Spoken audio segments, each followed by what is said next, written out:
नमस्कार मित्रांनो, Kedar coaching classes and computer learning इन्स्टिट्यूटच्या एका पहिल्या आणि त्याच्या नव्या कोऱ्या एपिसोडमध्ये तुमच्या सर्वांचा सर्वस्व स्वागत आहे.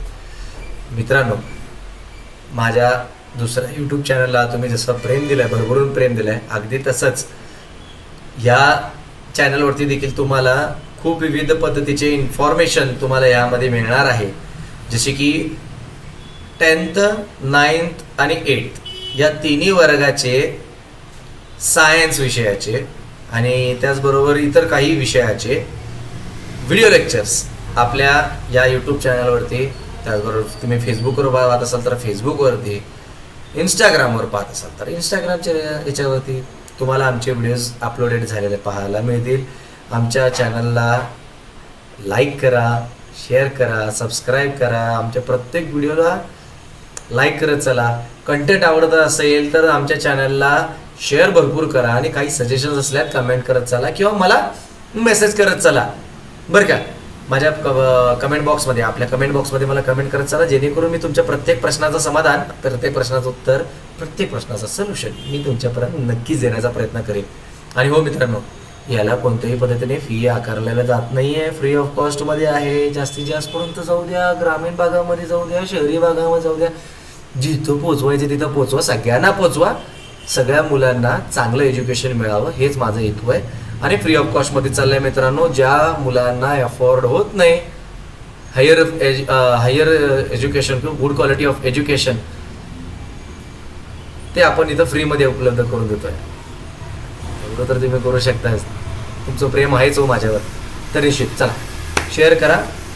आणि आता काय करूया, स्टार्ट करतो. आजचा जो चॅप्टर आहे तो आपण मेटलर्जी म्हणून चॅप्टर आहे, जो 10thचा आहे आणि 8th चॅप्टर आहे. हा 8th चॅप्टर आहे, त्यामुळे फर्स्ट चॅप्टर आपण बाकीचे चॅप्टर पण अपलोड करणार आहे मी, बरं का. टेन्शन घेऊ नका, मी आहे, तुमचा सर आहे, होऊन जाईल, मैं देख लूँगा. हाँ चला. So the first chapter is metallurgy. Okay, बरं. एक कमेंट बॉक्समध्ये मला सजेशन टाका, सर आम्हाला मराठीत सुद्धा लेक्चर हवं आहे, तुम्ही मराठी पुस्तक वापरून मराठीमध्ये सुद्धा लेक्चरचे व्हिडिओ बनवा मराठी माध्यमच्या मुलांसाठी. आता हे सेमी आणि इंग्रजी मीडियमच्या मुलांसाठी तसं हवं असल्यास मला तुम्ही सजेशन द्या, खूप मला बरं वाटेल आणि खूप ताकदीने मी नेक्स्ट व्हिडिओ घेऊन येईन इन मराठी माध्यमच्या मुलांसाठी, बरं का. पण मी मराठी वीजचा व्हिडिओ तवाच बनवेन ज्या वेळेस तुम्ही अगदी 1-2 दिवसामध्ये 1000 सबस्क्रायबर्स मला पूर्ण करून द्याल. 2 दिवसामध्ये माझे 1000 सबस्क्रायबर झाले की मी ते व्हिडिओसुद्धा अपलोड करायला स्टार्ट करेन. त्याचबरोबर आपले जे कोर्सेस आहेत कॉम्प्युटरचे, कारण आपलं Kedar coaching classes and computer learning institute आहे, त्यामुळे कॉम्प्युटर लर्निंग इन्स्टिट्यूटमध्ये आपले विविध कोर्सेस आहेत. MS ऑफिस आहे, टॅली आहे, असे कोर्सेस जर तुम्हाला फ्री ऑफ कॉस्ट घरात बसून शिकायचं आहे आणि आपले स्किल्स अपग्रेड करायचे आहेत तर निश्चित आमच्या या यूट्यूब चॅनलवरती ते व्हिडिओसुद्धा तुम्हाला मिळून जातील. बघा मित्रांनो, शाळेतलं कॉम्प्युटरसुद्धा तुम्ही शिकताय, इथं माझं 10thचं तुम्ही बाकीचे सगळे जे सब्जेक्ट आहेत ते सुद्धा इथं शिकताय. हां, so it is very profitable to subscribe one channel. Okay, start करूया. चल, टाईम न घालवता स्टार्ट करतो. ओके, सो बघा मित्रांनो, आजचा जो चॅप्टर आहे त्या चॅप्टरचं नाव आहे metallurgy. So we will start metallurgy.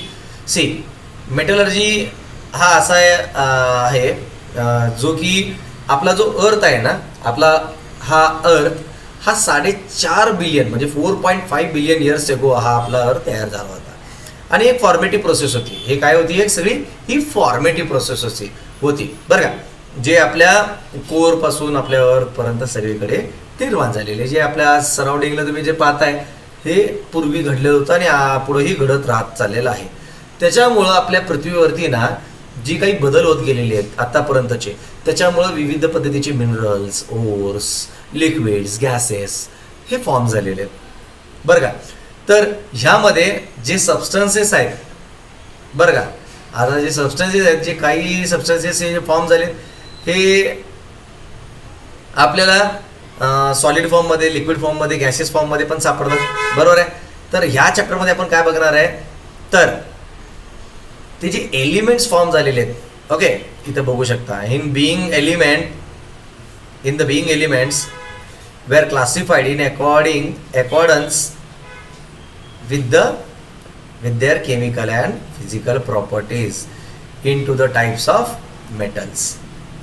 Okay, त्याचे फिजिकल आणि केमिकल प्रॉपर्टीज वरून मेटल्सला काय केलेलं आहे, वर्गीकरण केलेलं आहे. त्याचे टाईप्स आपण हे केलेलं आहे. म्हणजे काय आहे की प्रत्येक एलिमेंटला जे पण अर्थवरती एलिमेंट तयार झाले ते एलिमेंट काय झालेले आहेत, त्यांच्या विविध केमिकल अँड फिजिकल प्रॉपर्टीजमुळे आपल्याला विविधता निर्माण झालेली आहे. म्हणजे टाईप्स निर्माण झालेले आहेत मेटल्समध्ये. त्यामध्ये आपल्याला त्या एलिमेंट्समध्ये, तर त्यामध्ये आपल्याला काही वेळेस मेटल सापडतील, काही वेळेस नॉन मेटल सापडतील, काही वेळेस मेटलॉइड्स सापडतील, बरं का. तर हे कशावर वर्गीकरण केले, त्यांच्या physical as well as their chemical characteristics और केमिकल प्रॉपर्टीज. ओके, सो यामध्ये आता आपण पहिलं काय बघणार आहे मित्रांनो, तर आपण पाहणार आहे फिजिकल प्रॉपर्टीज ऑफ मेटल. तर फिजिकल प्रॉपर्टीज ऑफ मेटल काय आहे रे, तर metals, all the metals which are present on our earth they are solid in state. बघा एक पॉईंट झाला की नाही, काही डोकं लावलं का. सॉलिड स्टेटमध्ये येणारे धातू कसा असतो, मेटल कसा असतो, अस्थायी स्वरूपामध्ये, म्हणजे सॉलिड स्वरूपामध्ये येतं, आढळतं आपल्या अर्थवरती. त्यामुळे एक पॉईंट नैसर्गिकरित्या तयार झालं रे, नॅचरली. यात काही डोकं लावायची गरज नाही, बरं का.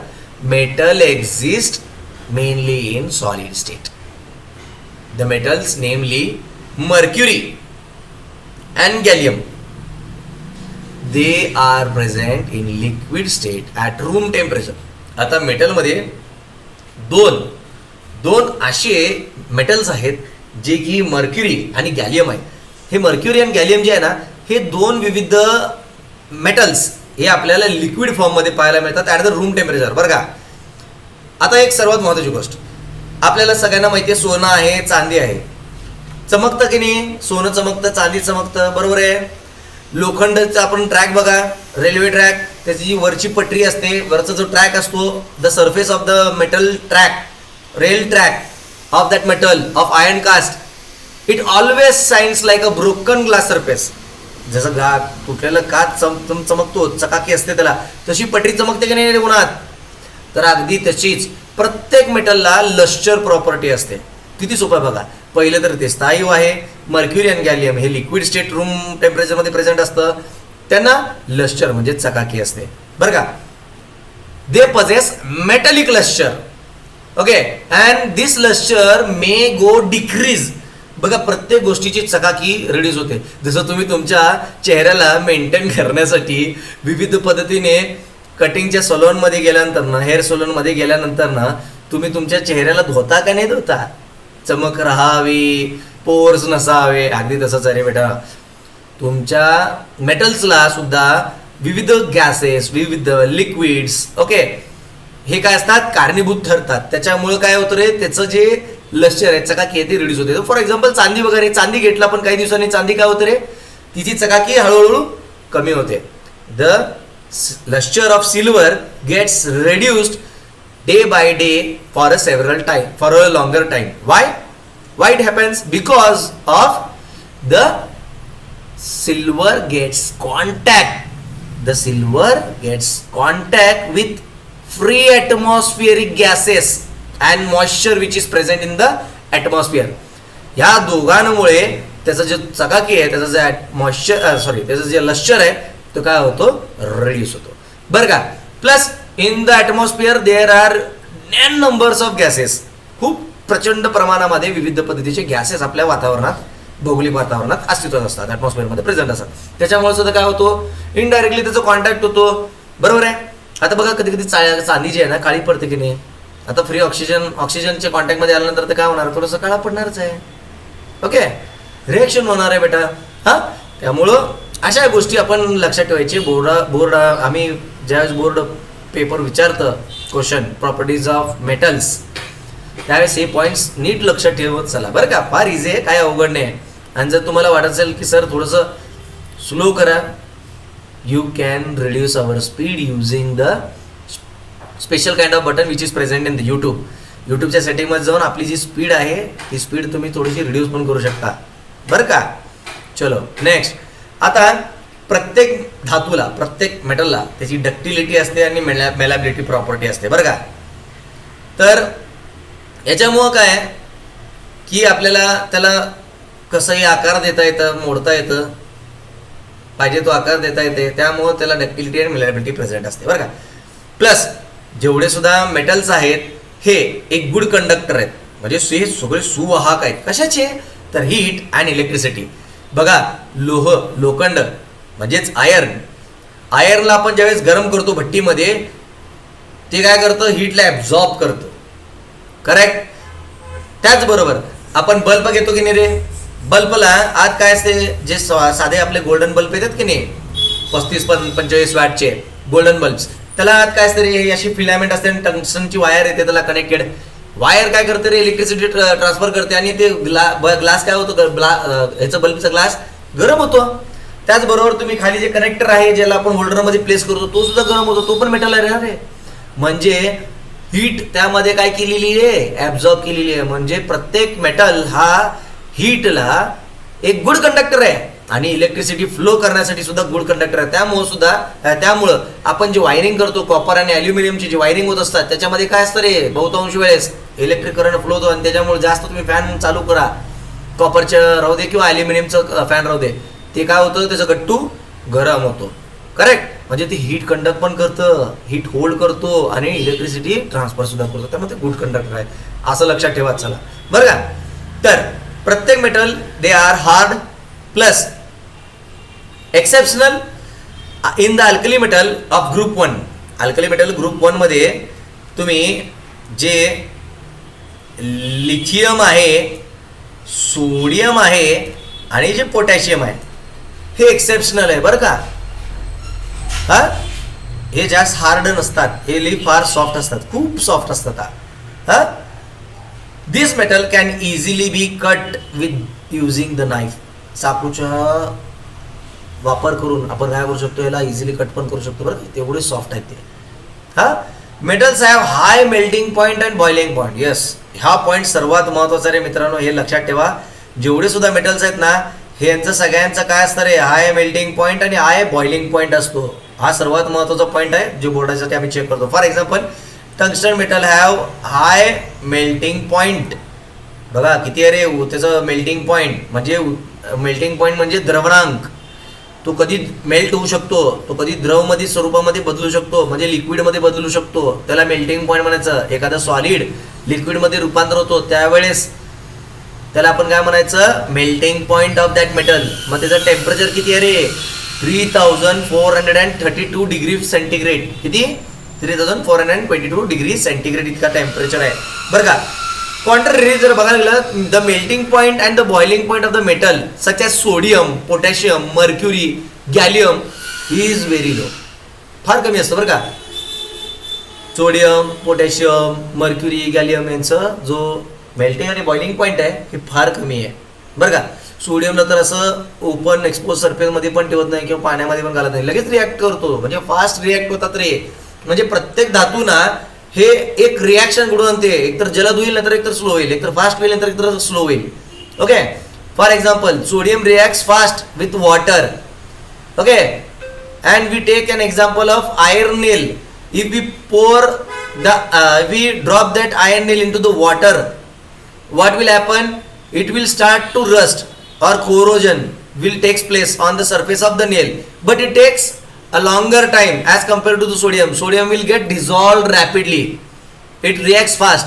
So इथं तुम्हाला काय कळालं? एक तर रिॲक्शन फास्ट होतात नाहीतर एक तर रिॲक्शन स्लो होतात बरं का.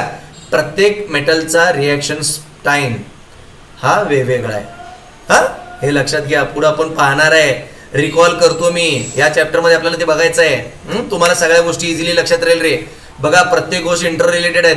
तुम्ही इंटर रिलेटेड करून जर अभ्यास केलात ना, अहो तुम्हाला गोकमपट्टी करायची काही गरज नाही. तुम्ही केदार कोचिंग क्लासेसला आलात, बघा मेहनत घेऊन घेतोय. इथपर्यंत पाहिलंय, व्हिडिओला लाईक करा बरं का. हा, चलो. तर a sound is produced when the certain metals are struck. आपण बघा घरात घंटी पूजेसाठी वापरतो, ती कशाने बनवलेली आहे? It is made by the metal. Wien the metal get striked on the another metal surface, what it happens, it makes or it generates the sound. It makes or it generates the sound. Okay, when it makes the sound, when it gets struck, when it get struck. Okay, when it gets struck. बरं का बघा, struct झाल्यानंतरच काय तर त्याचा आवाज येतो. प्रत्येक धातूला त्याचा एक स्वतःचा विशिष्ट पद्धतीचा आवाज आहे. लोखंडाला मारा तर लोखंडाचा आवाज वेगळा येतो. तुम्ही एखाद्या भांड्याला मारा, भांड्याचा आवाज वेगळा येतो. आपले प्रिय मोदीजींनी कोरोनाच्या काळामध्ये थाली वाजवले होते की नाही, प्रत्येक ऐकला असेल, नसेल तर युट्यूबला जाऊन बघा. अरे अवेलेबल आहे, हे प्रॉपर्टी तुम्हाला कळून येईल. तर या प्रॉपर्टीला जे वाजवण्याची प्रॉपर्टी आहे, याला म्हणायचं सोनोरिटी. काय म्हणायचं? सोनोरिटी.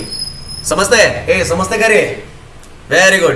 तर सोनोरिटी म्हणजे काय? सोनोरिटी ही अशी प्रॉपर्टी आहे, ज्यावेळेस मेटल सरफेसवरती धडकला किंवा स्ट्रक झाला त्यावेळेस त्यातनं साऊंड निर्माण होते. त्या प्रॉपर्टीला म्हणायचं सोनोरिटी. आणि तशा मेटल्सला म्हणायचं sonorous metals. Such metals are called as sonorous metal. Okay, हे लक्षात घ्या रे, फार महत्वाचं आहे. हा इझी आहे आणि लक्षात ठेवण्यासारखं आहे. आणि हे MCQ ला विचारण्यासारखं आहे. तुम्हाला क्वेश्चन बोर्ड विचारतं. हा MP चॅप्टर आहे, वेटेज धरतो हा भरपूर. बरं का, सोनोरिटी आणि सोनोरस मेटल असं क्वेश्चन येऊ शकते MCQ ला. तुम्हाला MCQ मध्ये तुम्हाला ते लिहावं लागेल. इझी आहे. चला, physical properties of non metals आता बघणार आहे रे बेटा आपण. आता जसं आपण मेटलचं बघितलं तसं नॉन मेटलचं पण फिजिकल प्रॉपर्टी असणार ना रे. म्हणजे काय? भौतिक गुणधर्म. हा, तर when properties of the non metals are considered, it is found that the some non metals are solid. Okay, solid in state, while some are gaseous in state. Exceptional, the non-metal like bromine which exist in liquid state. आपण ब्रोमाइनचं एक reaction पुढच्या आपण लेक्चरमध्ये बघणार आहे. पुढं आपल्या ह्याच्यामध्ये जे टाईप्स ऑफ केमिकल रिॲक्शन्स आहे, केमिकल प्रॉपर्टीज, त्याच्यामध्ये रिॲक्शन म्हणून एक टाईप आहे, त्याच्यामध्ये तुम्हाला मी घेणार आहे नॉन मेटलचा. बरं का, त्यात आहे रे. हा, त्यामुळे आता नीट लक्षात ठेवा. हा, तुमच्या 10thच्या वायवाच्या ओरलमध्ये सुद्धा हा प्रश्न येऊ शकतो. तुम्हाला विचारतील नॉन मेटल प्रॉपर्टीजमध्ये एक असा नॉन मेटल आहे जो की लिक्विड स्टेटमध्येच अवेलेबल आहे, बाकीचे कुठलेही नाही. असा कुठला मेटल आहे, नॉन मेटल आहे? तर तुमच्या तोंडात लगेच उत्तर तोंडपाठ झाला पाहिजे. काय रे? ब्रोमाइन. ओके, हे लक्षात ठेवा. So non metal do not possess lustre. सर्वात महत्वाचा पॉइंट आहे रे, तर नीट लक्ष द्या. जे नॉन मेटल आहे ना, नॉन मेटलला कोणत्याही पद्धतीने काय असतं रे? लश्चर, चकाकी नसते. बट आयोडीन, एकमेव आयोडीन आहे बरं का, ज्याला क्रिस्टल्स आहेत आणि त्याला शाईन आहे. बरं का, तुम्ही मीठ बघा, जाड मीठ घ्या, चमकतो तो. बरं का, क्रिस्टल सारखा चमकतो, पण तो नॉन मेटल आहे. बट तो मेटल असल्यासारखा चमकतो, पण तो मेटल नाही आहे. हा, बरेच मुलं काय करतात, चूक करतात आणि त्याचं आयोडीनचं एक्झाम्पल मेटलमध्ये लिहून येतात आणि मुलांचे अर्धे मार्क जातात. असं करू नका रे बाबांनो. हा, चुका फार महत्वाच्या. अर्ध्या मार्कने बोर्डाचे टॉपचे मार्क जातात. बरं का, अशी चुका करू नका. Non metals are not hard नसतात, ते जास्त एकदम मऊ असतात, इझिली तुटू शकतात. थोडंसं प्रेशर लागतं, तुटतंय, सहजरित्या तुटू शकते. बट एकमेव डायमंड असा आहे जो की फार हार्डेस्ट आहे आणि जो की एक ॲलोट्रॉप आहे कार्बनचा. बरं का, डायमंड काय आहे रे? ॲलोट्रॉप आहे कार्बनचा. ओके, हा, तर डायमंड हे जगातला बरं का हार्डेस्ट सबस्टन्स आहे, नॅचरल सबस्टन्स आहे. बरं का, तर या डायमंडचा वापर आपण जे टनेल्स वगैरे कन्स्ट्रक्ट करतात का, ते अंडरग्राऊंड टनेलला कटिंग करण्यासाठी जे ड्रिलिंग मशीन वापरतात, त्याला डायमंड कटचे हे बसवले जातात. बरं का, बीड्स बसवले जातात. त्याच्यामुळं दगड सहजरित्या घर्षण होऊन कट होतो आणि त्याचं तापमान उच्च पर्यंत, म्हणजे तो लवकरात लवकर वितळत नाही. खूप अति उष्ण तापमान लागतो, खूप हाय टेम्परेचर लागतं, जास्त टेम्परेचर लागतं. त्याच्यामुळं डायमंडचा वापर त्या बीटमध्ये केला जातो. त्याच्यामुळं काय होतं रे, इझिली कट होतात. त्याच्यामुळं जे प्रोजेक्टचा कॉस्ट आहे तो फार लवकर रिड्यूस होतो. बघा, हे कशामुळं? सायन्स अँड टेक्नॉलॉजीचा वापर करून आपण आपले 4 पैसे वाचतो. आणि हे जे 4 पैसे वाचले तर आपले तेच पैसे आपल्या देशाच्या विकासासाठी वापर करता येत आहे. यासाठी आपल्याला शिकायचं आहे आणि आपल्या भारताला पुढे न्यायचंय बरं का. आणि हे कोण येऊ शकतं तर तुम्ही घेऊन जाऊ शकता, कारण हे देशाची भविष्य, या देशाचं सर्व अर्थकारण हे तुमच्या अभ्यासावरती टिकलेलं आहे. शिका, संघटित व्हा आणि पुढे जा बरं का. चला पुढे जाऊया. So non metals have melting point, non metals have low melting point as well as boiling point. Non metals are bad conductor of electricity and heat. यातनं विद्युत धारा आणि उष्णता वाहत नाही, हे सुवाहक आहेत. पण यात ग्राफाइट जो आहे ना मित्रांनो, हा लय गमतीशीर आहे बरं का. हा पण एक कार्बनचा ॲलोट्रॉप आहे, पण हा गुड कंडक्टर आहे. कशासाठी? इलेक्ट्रिसिटी, म्हणजे विद्युताचा सुवाहक म्हणून ग्राफाइटला ओळखला जातो, जो की नॉन मेटल म्हणजे अधातूमध्ये येतो आणि ते फिजिकल प्रॉपर्टीमध्ये म्हणजे भौतिक गुणधर्मामध्ये आपल्याला आढळतो. हा चला, केमिकल प्रॉपर्टीज ऑफ मेटल्स बरं का. आता आपण पाहणार आहे chemical properties of metal. Metals are reactive. आताच मग बोललो नाही, प्रत्येक धातू आपल्याला रिॲक्शन घडून आणणार आहे, प्रत्येक धातू रिॲक्शन घडून आणणार आहे. ओके, आपण त्यासाठी उदाहरण घेतलं होतं सोडियम आणि आयर्न नेलचा. पाण्याबरोबर रिॲक्शन झालीच की नाही, सोडियमची पण रिॲक्शन झाली आणि आपल्या आयर्न नेलची पण रिॲक्शन झाली, right. So metals are reactive, they loses the electron easily and becomes positively charge ions. So they are called as electropositive elements. Electropositive for म्हणजे काय? आता उदाहरणासाठी मी काय करतोय, तुम्हाला फ्रीमध्ये ऑनलाईन लेक्चर्स घेतोय बरोबर आहे. मी तुम्हाला नॉलेज देण्याचं काम करतोय एक सोर्स म्हणून बरोबर आहे, आणि ते तुम्ही गेन करताय करेक्ट, थोडंसं वेळ काढून. म्हणजे मी तुम्हाला शिकवतोय, म्हणजे मी तुम्हाला इलेक्ट्रॉन डोनेट करतोय in the form of study.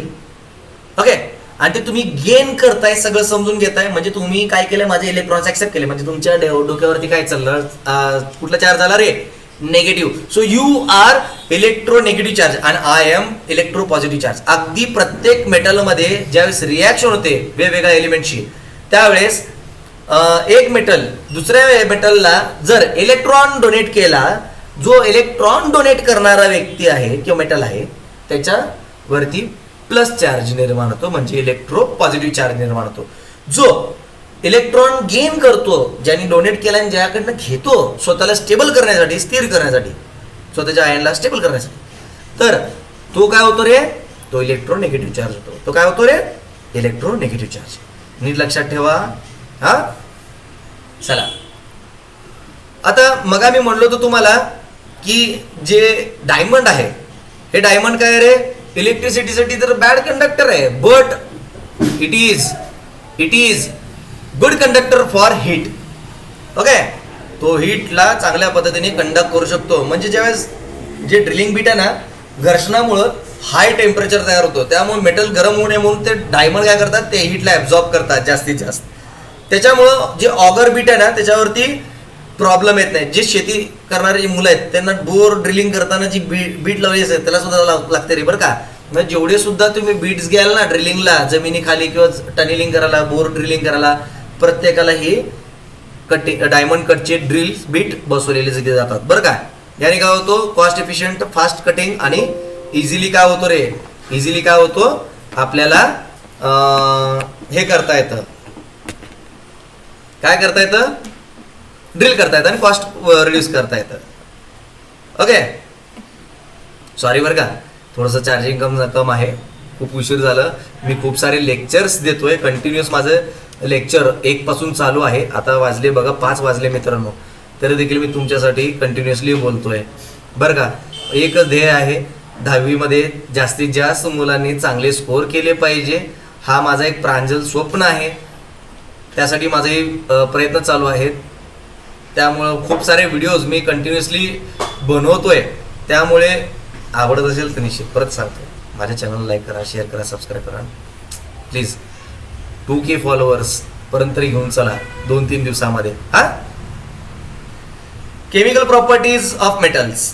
हा ओके, तर याच्यामध्ये आपल्याला एक एक्सपेरिमेंट दिलेलं बेटा. सो आपल्याला काय करायला सांगितलंय, इथं एक कंबशन ऑफ मेटलचा एक एक्सपेरिमेंट आहे बरं का.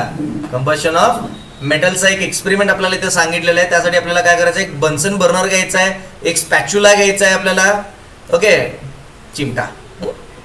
आणि आपल्याला एक सोडियम किंवा मॅग्नेशियम, झिंक, ॲल्युमिनियम असे वेगवेगळे जे धातू आहेत, केमिकल्स आहेत, ते घ्यायचं आणि आपल्याला ते स्पॅच्युलाच्या समोर असं बर्नरच्या समोर घेऊन जायचं स्पॅच्युलाच्या साहाय्याने. So what will happen, some metals will burn at a high flame and some will not. They will take us time to burn or they may glow at a high temperature. Okay, ते फार गरम होतील, लाल बुंद होऊन जातील, हा, पण ते जळणार नाही बरं का. तर असे धातू कोणते कोणते नाही हे आपल्याला शोधायचे आहेत. काय करायचे आहेत, शोधायचे आहेत बरं का. अशा पद्धतीने आपल्याला ते करायचं आहे एक्सपेरिमेंट. सो तुम्हाला यामध्ये स्कूलमध्ये तुम्ही ज्यावेळेस हे लेक्चर कराल, प्रॅक्टिकल कराल, त्यावेळेस तुम्हाला हे लक्षात येईलच. हा, आपण नेक्स्ट इयरमध्ये आपलं स्वतःचं सायन्स लॅब पण सेटअप करतोय. त्यावेळेस सगळं प्रोफेशनल सिस्टीम होणार आहे. तुम्हाला ज्यांना शाळेमध्ये ग्रामीण भागामध्ये खास करून खूप मोठी समस्या असते रे मित्रांनो, तिथं सायन्स लॅब नसतात, त्यामुळे मी सायन्स लॅब पण क्रिएट करणार आहे. आणि हे जे एक्सपेरिमेंट्स आहेत मी ॲक्च्युली परफॉर्म करणार आहे व्हिडिओ रेकॉर्ड करून, म्हणजे जेणेकरून तुम्हाला ते पाहता येईल आणि तुमचे जे डाऊट्स आहेत, कन्सेप्ट्स आहेत ना सायन्सच्या प्रती, ते क्लिअर होतील आणि एक चांगली पिढी या समाजाला मिळेल. आणि तुम्हाला पुढं जाऊन कॉलेजमध्ये सायन्सची भीती राहणार नाही. तुम्ही मेडिकल फील्डला जाल, इंजिनिअरिंग फील्डला जाल, यात काही शंका नाही बरं का. तुम्ही केमिस्ट्री करून तुम्ही तुमचं भविष्य MR किंवा एखाद्या केमिकल इंडस्ट्रीमध्ये उज्ज्वल कराल, औषधांच्या इंडस्ट्रीमध्ये उज्ज्वल कराल, त्यामुळे तुम्हाला काही प्रॉब्लेम येणार. त्यामुळे त्या हिशोबाने मी ते पुढचे माझे प्लॅनिंग्स आहेत. त्यासाठी आपल्या चॅनलला जास्तीत जास्त सपोर्ट करा मित्रांनो. हे सगळं तुमच्यासाठीच करतोय. हा, चलो डायरेक्ट आता मी पुढे येतो रे मित्रांनो. रिॲक्शन ऑफ मेटल्स प्रमाणे मी आता रिॲक्शन ऑफ मेटल्स कडे मी काय करतो, स्टार्ट करतोय. Okay, reaction of metals.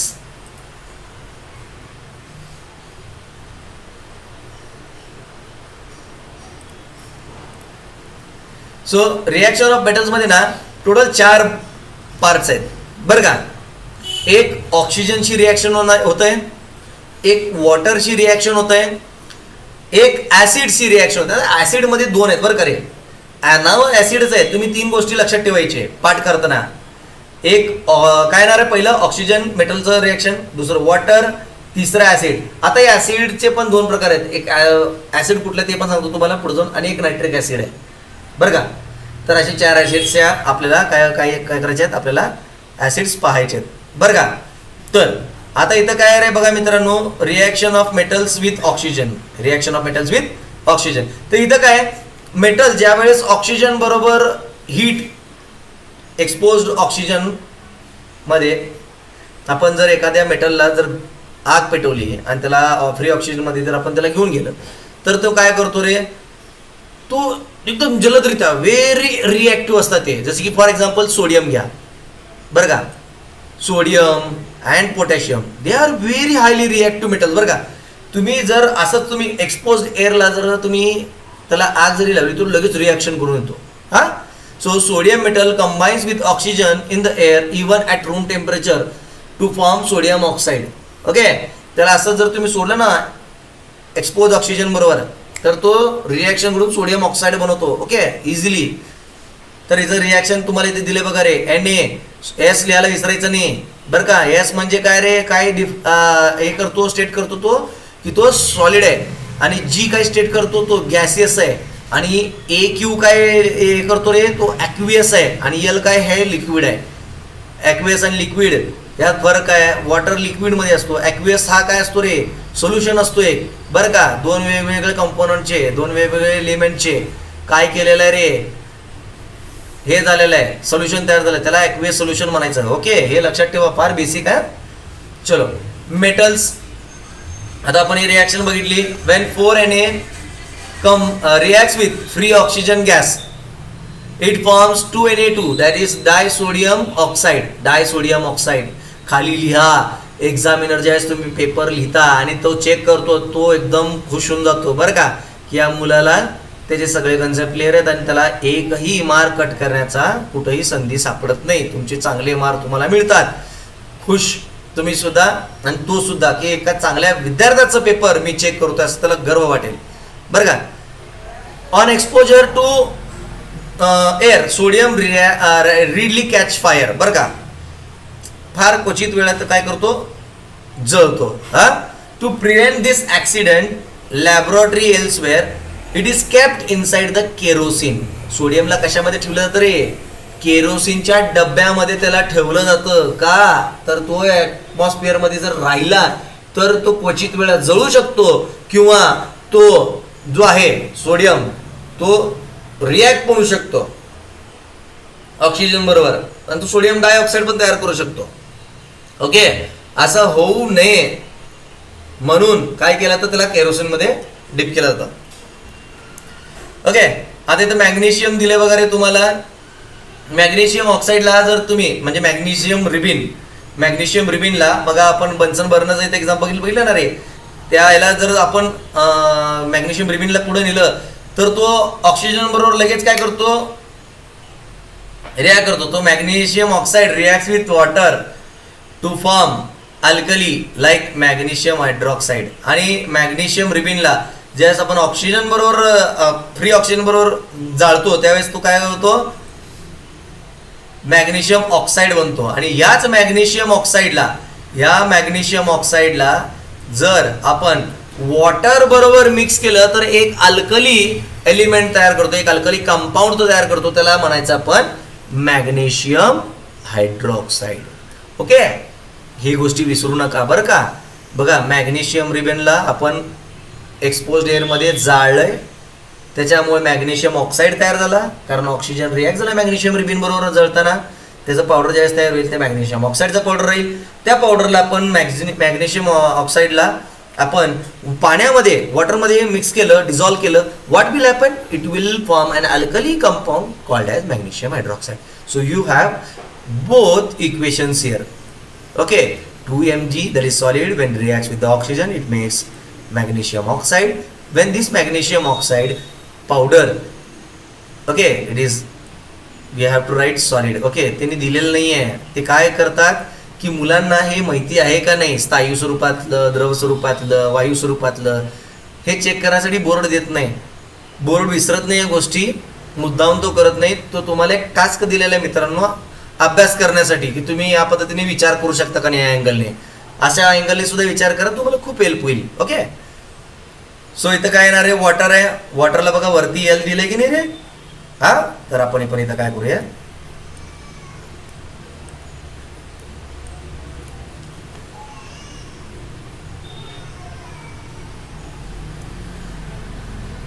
थोडंसं इरेजर वापरतो.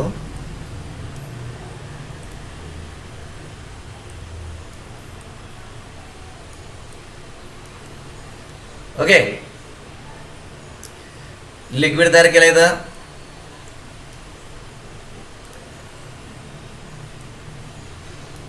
मी कॅपिटल ए लिहिलंय, तुम्ही स्मॉल ए लिहायचं. ओके, चलो, MgOH ट्वाइस बरं का, मॅग्नेशियम हायड्रॉक्साईड तयार करतो तो. हा, चला next, reaction with metal with water. Okay, आता मी थोडंसं फास्ट घेणार आहे इथनं, तुम्ही माझ्या स्पीडला थोडंसं मॅच करत चला.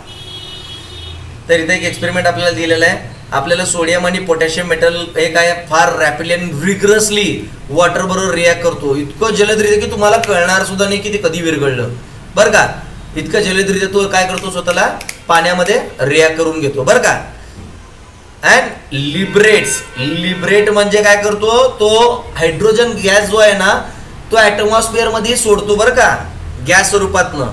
हा, चल इथं बघा, आता इथं बघा सोडियम सॉलिड मध्ये आहे, वॉटर लिक्विड दिलेलं आहे. सोडियम वॉटर बरोबर रिॲक्ट झाला तर तो काय करणार आहे रे, तर तो NaOH तयार करणार आहे. चला, यासाठी मी काय करतो, थोडंसं इथं झूम करतो बरं का. अजून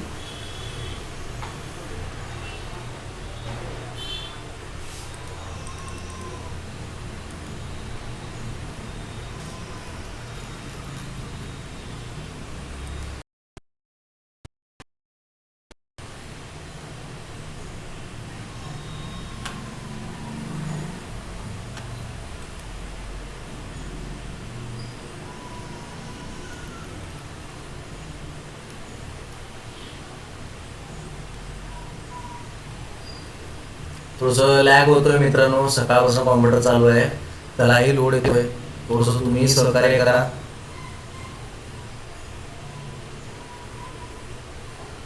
जस्ट 2 मिनिटांमध्ये वर्कआउट होऊन जाईल बरं का. आणि जर समजा तुम्हाला माझे लेक्चर्स आवडत असतील, ओके, तुमचे सगळे कन्सेप्ट 100% क्लिअर होत असतील, तर प्लीज प्लीज प्लीज प्लीज चॅनलला लाईक करा. ओके, बरोबर होऊ शकता. प्लस तुम्हाला IMP क्वेश्चन्स पण शेअर करत जाईल अभ्यासासाठी. एवढे जरी केलं तरी सफिशियंट आहे, पास होऊन जाईल, गॅरंटी आहे, माझी गॅरंटी आहे. पण असं नाही की माझं काही बघत आहे पुढं बरोबर हा तर काहीतरी असं काही मुलं सर सरांचे IMP घ्यायचे आपण म्हणून. हा, आणि आपले क्लासेस ऑनलाईन ऑफलाईन दोन्हीकडे पण अवेलेबल आहेत बरं का.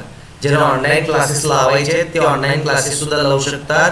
फार लिमिटेड बॅच असतं रे बेटानो. जर तुम्हाला ऑनलाईन लेक्चर्स लावायचे तर तुम्ही लावू शकता बरं का. आपलं क्लासेस तुम्हाला दोन्ही माध्यमामध्ये अवेलेबल आहे, ऑनलाईन आणि ऑफलाईन. संध्याकाळी 4 ते 6 आपले ऑफलाईन लेक्चर्स असतात, सकाळी 6:30 ते 8:30 एक ऑफलाईन लेक्चर असतो बरं का आपल्या क्लासेसमध्ये.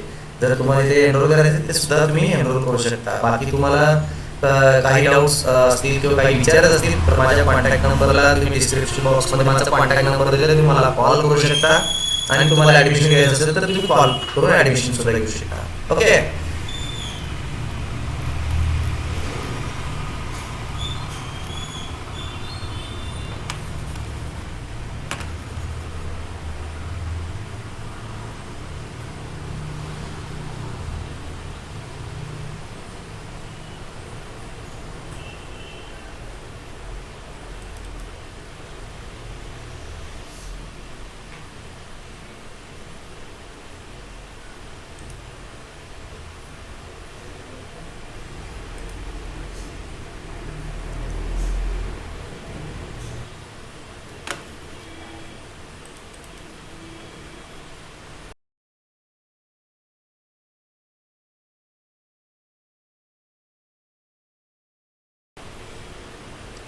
खूपच लॅग होतोय. आपण काय करूया, नेक्स्ट याच्यामध्ये आपण भेटूया नेक्स्ट लेक्चरला.